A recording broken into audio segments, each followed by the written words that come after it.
राधे राधे। आज हम पढ़ेंगे दूसरा प्रश्न प्रश्न उपनिषद का। ठीक है, तो शुरू करते हैं। तो प्राण भोक्ता प्रजापति है, यह पहले प्रश्न के उत्तर में कहा गया। उसका प्रजापतित्व और भोक्तृत्व इस शरीर में ही निश्चित करना चाहिए, इसलिए यह प्रश्न आरंभ किया जाता है। तो दूसरा प्रश्न जो है वो भार्गव पूछते हैं, प्रजा के आधारभूत कौन कौन देवगण हैं। तदंतर उन पिपलाद मुनि से विदर्भ देशीय भार्गव ने पूछा, भगवान इस प्रजा को कितने देवता धारण करते हैं, उनमें से कौन कौन इसे प्रकाशित करते हैं और कौन उनमें सर्वश्रेष्ठ हैं। तब आचार्य पिपलाद ने कहा, वह देव आकाश है, वायु अग्नि जल पृथ्वी वाक संपूर्ण कामेंद्रिय मन अंतःकरण और चक्षु ज्ञानेंद्रिय समूह, ये भी देव ही हैं। वे सभी अपनी महिमा को प्रकट करते हुए कहते हैं, हम ही इस शरीर को आश्रय देकर धारण करते हैं। एक बार उनसे सर्वश्रेष्ठ प्राण ने कहा, तुम मोह को प्राप्त मत हो, मैं ही अपने को 5 प्रकार से विभक्त कर इस शरीर को आश्रय देकर धारण करता हूँ। किंतु उन्होंने इसका विश्वास नहीं किया। तब वह अभिमान पूर्वक मानो ऊपर को उठने लगा। उसके ऊपर उठने के साथ ही सब भी उठने लगे और उसके स्थित होने पर सब स्थित हो जाते हैं। जिस प्रकार मधुकर राज के ऊपर उठने पर सभी मक्खियाँ ऊपर चढ़ने लगती हैं और बैठ जाने पर सभी बैठ जाती हैं, उसी प्रकार वाक मन चक्षु और श्रोत्रादि भी प्राण के साथ उठने और प्रतिष्ठित होने लगते हैं। तब वे संतुष्ट होकर प्राण की स्तुति करने लगे।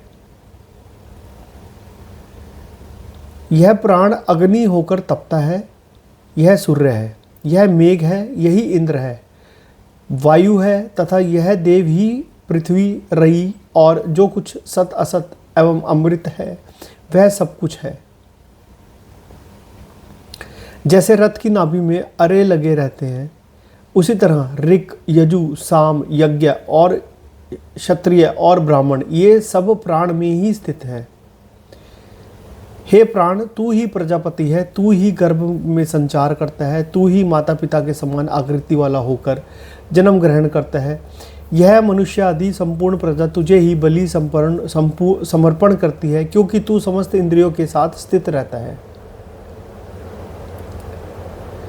तू देवताओं के लिए वहनितम है, पितृगण के लिए प्रथम स्वदा है, अथर्वांगिरस ऋषियों यानी चक्षु आदि प्राणों के लिए सत्य आचरण है। हे प्राण, तू इंद्र है, अपने संहारक तेज के कारण रुद्र है और सौम्य रूप के से सब ओर से रक्षा करने वाला है। तू ज्योतिर्गण का अधिपति सूर्य है और अंतरिक्ष में संचार करता है। हे प्राण, जिस समय तू मेघ रूप होकर बरसता है, उस समय तेरी यह संपूर्ण प्रजा यह समझकर कि अब यथेच्छ अन्न होगा, आनंद पूर्वक से स्थित होती है। हे प्राण, तू वार्तेय संस्कारहीन एक ऋषि नामक अग्नि भोक्ता और विश्व का संपत्ति है, हम तेरा भक्ष्य देने वाले हैं। हे वायु, तू हमारा पिता है। तेरा जो स्वरूप वाणी में स्थित है, जो श्रोत्र नेत्र और मन में व्याप्त है, उसे तू शांत कर, तू उत्क्रमण न कर। यह सब तथा स्वर्गलोक में जो कुछ स्थित है वह प्राण के ही अधीन है। जिस प्रकार माता पुत्र की रक्षा करती है, उसी प्रकार तू हमारी रक्षा कर और हमें श्री और बुद्धि प्रदान कर। तो इस जो सेकंड चैप्टर है ना, इसमें उन्होंने यही बोला है कि प्राण जो है ना, जो हमारे अंदर जो प्राण है वही सब कुछ है। और इसी को तभी यही बोला, अद्वैत में यही बोला गया कि भगवान ही प्राण है और प्राण ही भगवान है। यानी कि अद्वैत सिद्धांत में यही बोला जाता है कि कोई दूसरा नहीं है, वही एक शक्ति है जो सबके अंदर है। अब मैं इसका ना सरलार्थ भी देता हूँ आपको, बिल्कुल आजकल की मॉडर्न लैंग्वेज के हिसाब से। राधे राधे।